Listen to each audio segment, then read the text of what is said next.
ಎರಡನೇ ಟಿಪ್ ಏನಂದರೆ, ನಾವು ಈ ರೀತಿ ಹೊಸ ತಟ್ಟೆ ಪಾತ್ರೆಗಳನ್ನೆಲ್ಲ ತಂದಾಗ ಅದರಲ್ಲಿರುವಂಥ ಸ್ಟಿಕ್ಕರ್ನ ತೆಗೆಯೋದಕ್ಕಾಗಲ್ಲ. ಕೆಲವರು ಹಾಗೆ ಬಿಟ್ಬಿಡ್ತಾರೆ.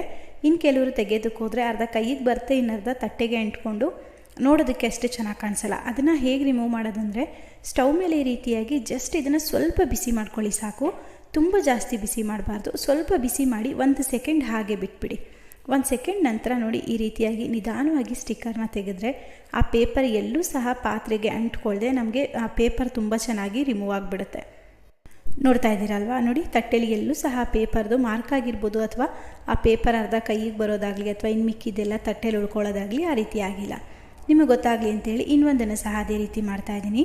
ತುಂಬ ಜಾಸ್ತಿ ಬಿಸಿ ಮಾಡಿಬಿಡಿ, ಜಸ್ಟ್ ಸ್ವಲ್ಪ ಮಾತ್ರ ಅದು ಬಿಸಿ ಆಗಬೇಕಷ್ಟೇ. ಸ್ಟೀಲ್ ಪಾತ್ರೆ ಅಥವಾ ಅಲ್ಯೂಮಿನಿಯಂ, ನೀವೇನು ಪಾತ್ರೆ ತರ್ತೀರೋ ಅದು ಜಸ್ಟ್ ಸ್ವಲ್ಪ ಬಿಸಿ ಆದರೆ ಸಾಕು.